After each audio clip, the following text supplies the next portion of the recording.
Yan ang dahil namin na pamili. Lagay ko sa refrigerator. Yun o. Na shampoo. Kailangan ko ng shampoo parati sa buhok ko. Ayan, ketchup. Maraming mura rito.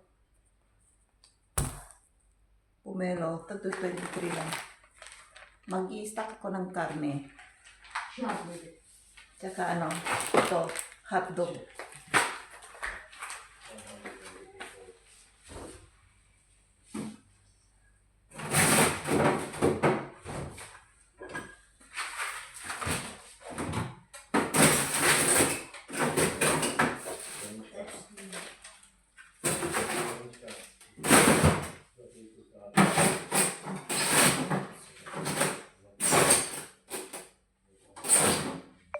Kailangan ko na mag-stock ng maramihan dito. Yan. Ito, green peas. Oh.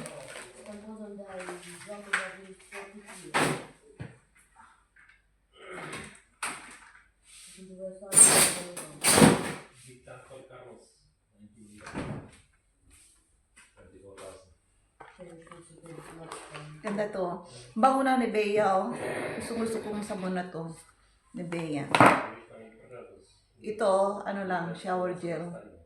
Mura lang, tagto 26. Maraming mura rito. Tsaka itong 1 kilong butter, oh. Mura lang.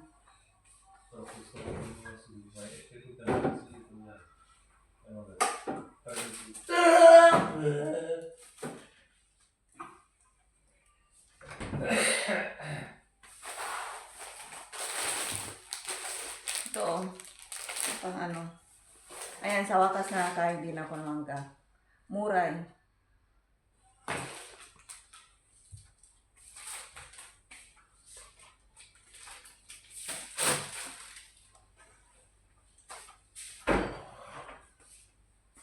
Tsaka yung ano, toast bread. Nag-stock kami rito kasi gusto nung niliit eh.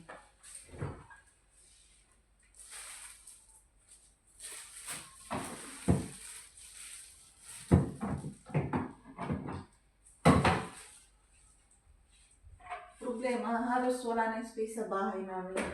Sa refrigerator. Namili rin ka ako ng kamatis, so gusto ni dito.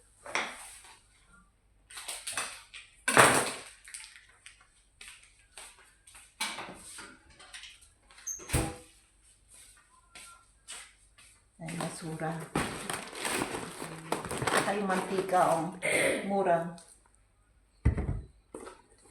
Ay, yung pinya rito, isang piraso, napakalaki. Taga 29 lang, oh.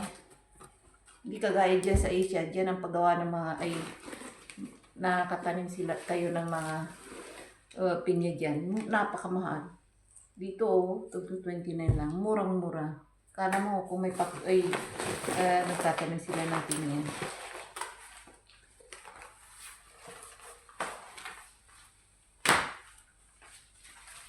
Metaxa is 120 years old. Oh. It's still from Barrel number 1. They still have Barrel number 1. They produce only 1,800 pieces. That was too much for me. Yeah, maybe the owner is died. Where is owner died? 120 years old. Uundat mo. 150.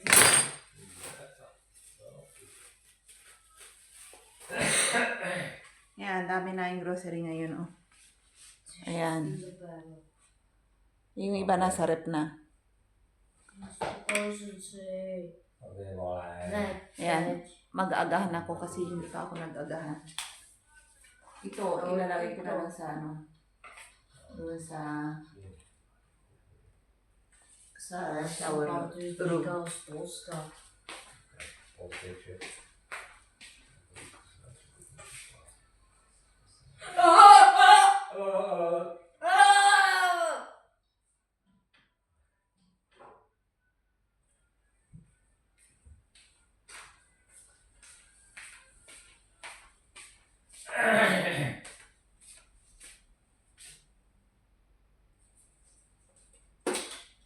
Ito.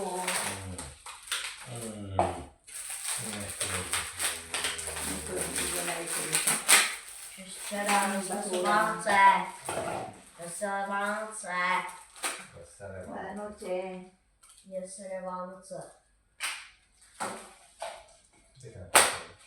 Buenas noches. May basura. Kailangan tapon yan. Esse daí tá no suco de casvó.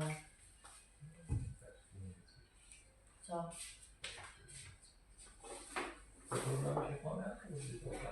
Pinapalitan mo ito. Ah, naman mo sila quiz. O complicar Nos beijos. Ako sa rin na ako. Sa ako gusto niya ko sa tayo ko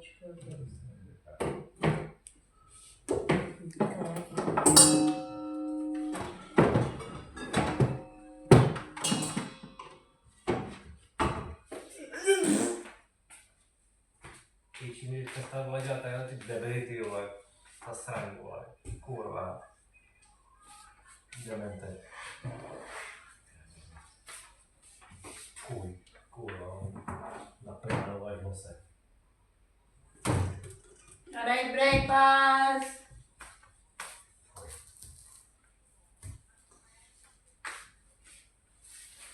Yan.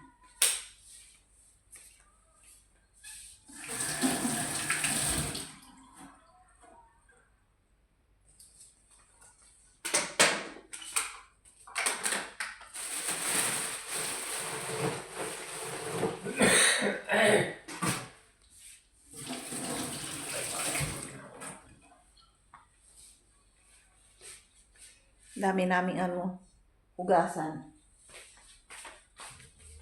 Buti nga may washing kami na. Medyo. Ito washing machine. At mga dishwashing. Ayan. Tago muna. Saka na yan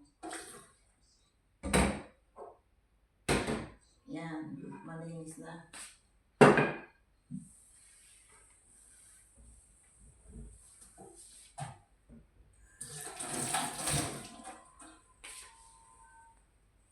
Magkakape ako. Hindi pa pala ako nag-agahan.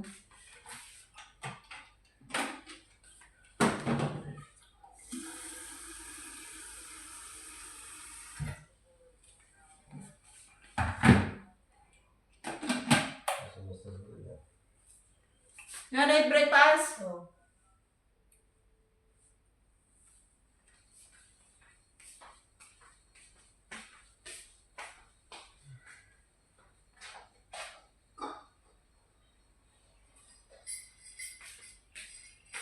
Muito bom, né?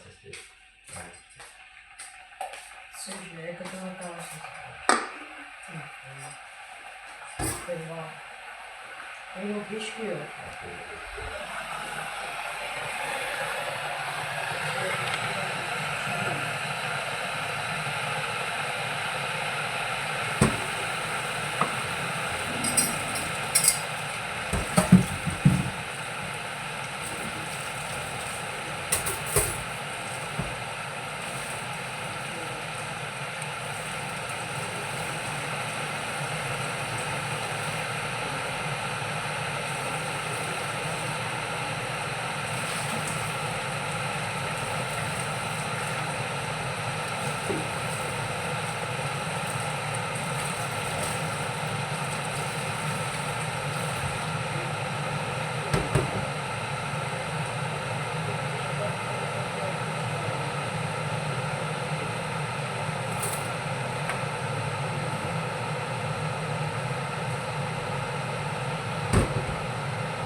Yan, magagahan tayo. Kape, anong oras na? What time now? 12? Agahan ko alas 12. Ganyan tayo magagahan dito. Wala sa oras.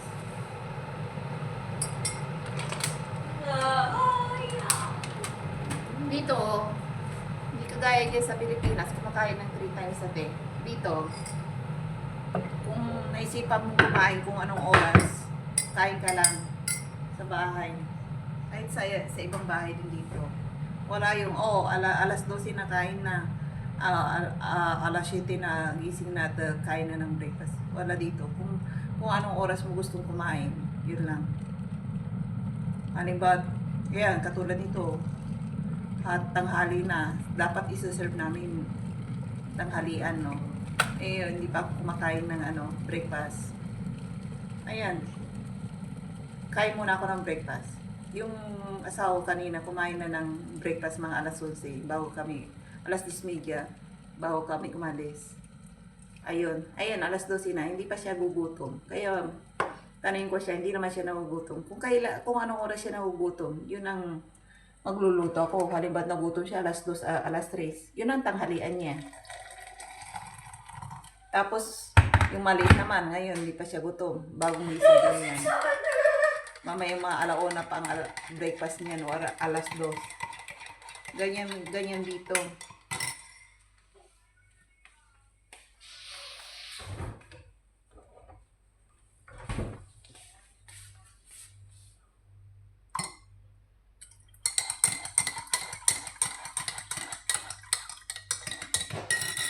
Yan, ano kaya kainin ko?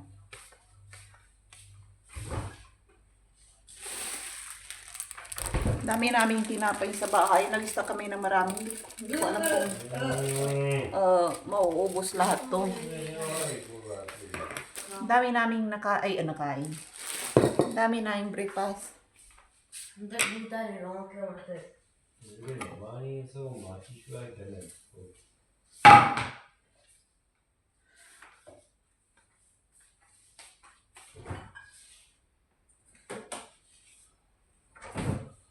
Yan, dami namin kain.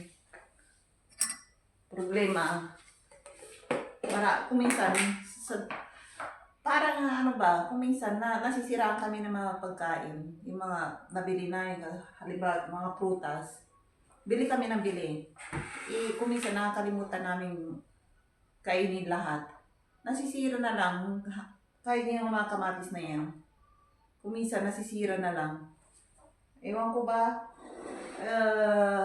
excited na bumili. Pagkatapos, pag nandito na, halos wala nang kumakain. Kasi tatlo lang kami sa bahay eh. Saka mga kasamahan ko sa bahay, mga papayat. Si Bunso, payat. Yung asa ko, tatamtaman lang din na laki. Kahit na ako, pag nakakain ako ng isang tinapay, okay na sa akin.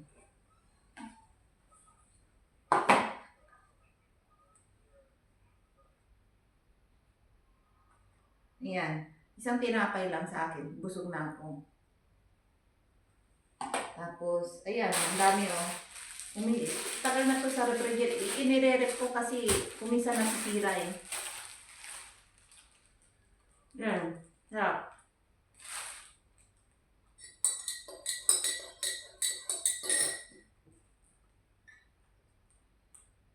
Gutom na gutom ako.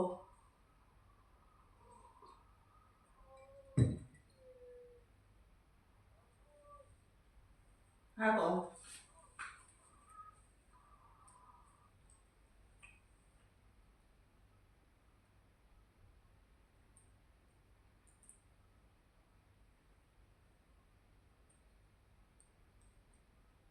Ganito lang ang buhay namin dito sa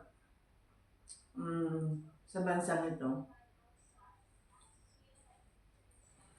Wala kang magalahan, wala kang katismisan. May pagtismis ka sa Facebook lang, chatting or calling only kapag may nakilala. Pag may nakilala ka rito.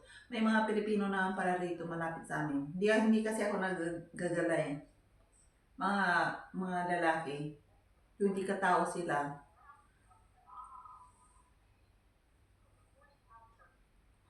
Hindi na ako pwede pumunta doon para makipag-chismisan.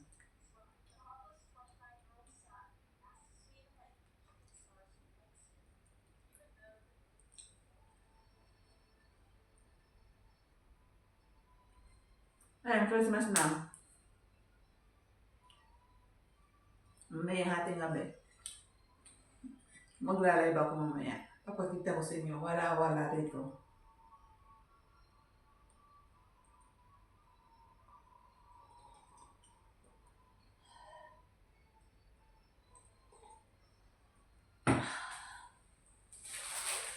Oh, isa pa kasi nagugutom ako. Kumain ako ng dalawa. Ano, baka mamayang gabi pa akong magtatanghalian. Maybe ang dinner namin, bago mag-Christmas, oh maganda pala no, yung dinner namin, ano, parang Noche Buena na. Magluluto nga ako. Yung, para hindi pa sila kumakain eh. Mamaya na sila kumain, mamaya hating gabi. Ako rin mamaya hating gabi na.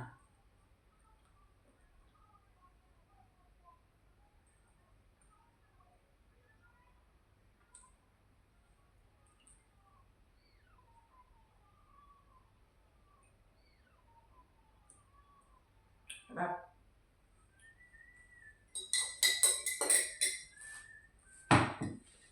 Mainit na kape.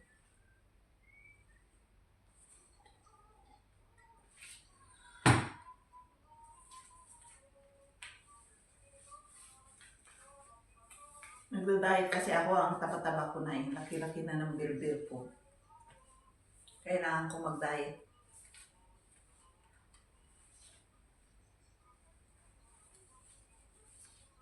Ayan. Ayan.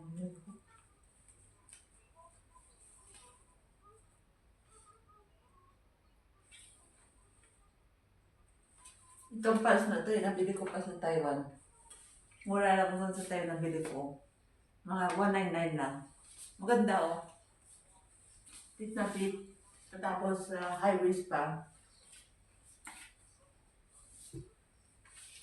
Gusto kong isuot to kasi kapag sinot ko to, nawawala yung bilbil ko. Nawawala yung laki ng tiyan ko rito lang. Pero pagdating dito, ipinos naman niya lahat. Andito lahat ang bilbil sa taas. Kaya nagsusot ako ng maluwang sa taas para hindi kita, no? Kasi yung pants, maganda rito sa baba lang ha. Pero pagdating sa taas, makikita na yung bilbil.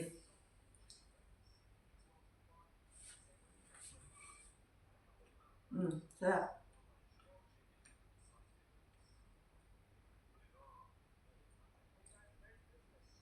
Tama na. Naumay na ako. Kaya ang tinapay, tsaka butter, nakakaumay.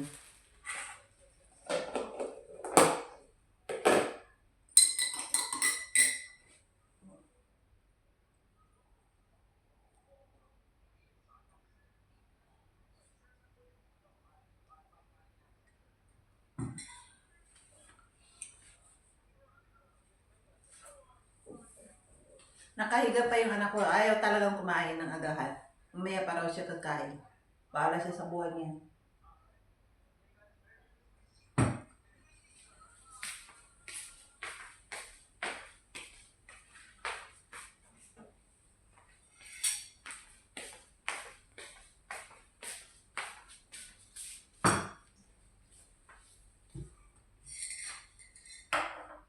Kahapon, kumain niya na bali agahan niya. Sinasanay ko yan ang agahan niya. Yung rice, tsaka piniritong parang pork chop, tsaka kamatis. Yun ang agahan niya. Parang Filipino style. Yun ang agahan niya sa breakfast. Kahapon, breakfast lang na-serve ko, kanin lang. Nung umalis kami, naghatanghalian siya yata ng breakfast niya eh. Parang breakfast tanghalian niya. Alauna or alas 2 kasi nagising siya alauna at alas 2. Adi alas 2 kumain. Tapos alas 3, alas 4 kumakain ako ng tanghalian ko. Hindi ko gutom ka, hindi raw. Nung pumunta na kami sa shopping mall, nagpabili siya ng tinapay. Sabi niya, gutom na gutom raw siya. Ayun, nagpabili siya ng donut sa akin. Kinain niya lahat. Isang beses lang kumain yan sa isang araw. Kaya sabi niya, please, ibili mo naman ako ng donuts. Ayun, Habang naglalakad kami, umunguya siya. Gugutom siya.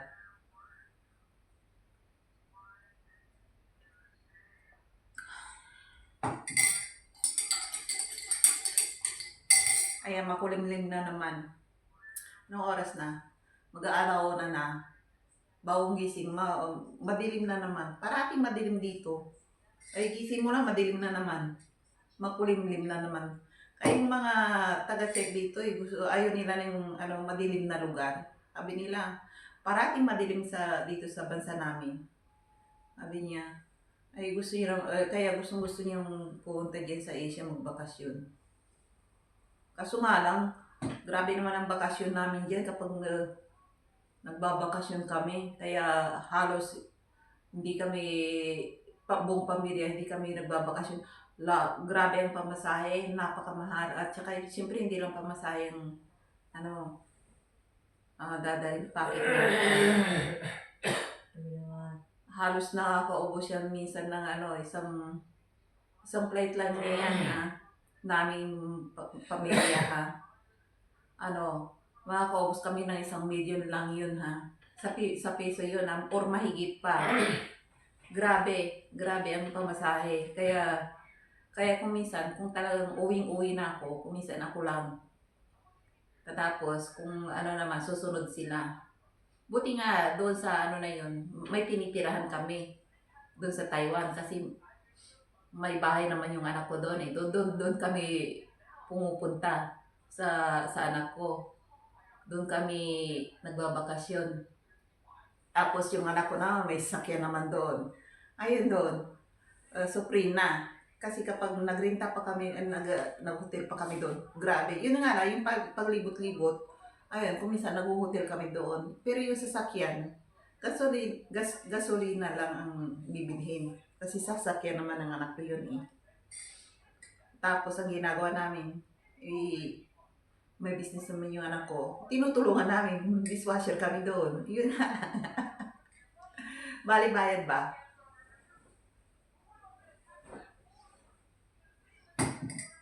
Ayan. Ano pang gagawin? Kapag nakikita ko mga pagkain yan lahat, uubusin ko yan lahat. Kung ano na nabili ko, kinakain ko lahat. Kaya na ayaw kong mag-istat yan ng marami. Nananaba ako eh. Yung bilbil ko lumalaki. Buti nga kapag itong pants ko na medyo hindi kapit na, talagang nararamdaman kong lumalaki na naman ako. Kaya kung minsan, tinitiis ko hindi ko makain.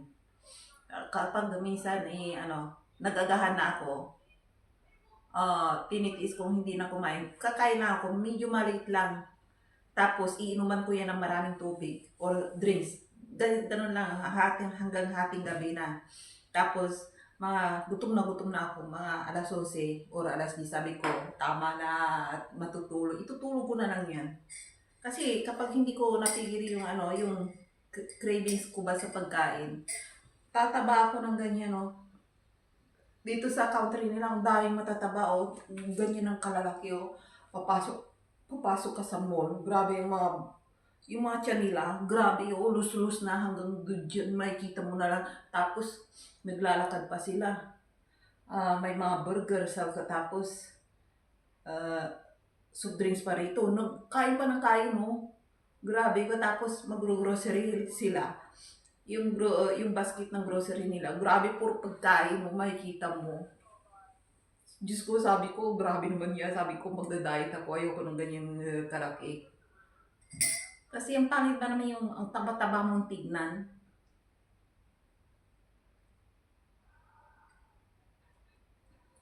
Hindi ka makapagsuot ng gusto mong maisuot.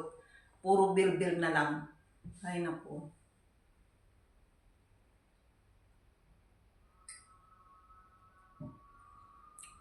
At ayan. Maupo muna ako. May na tayo magkwentuhan, magchismisan.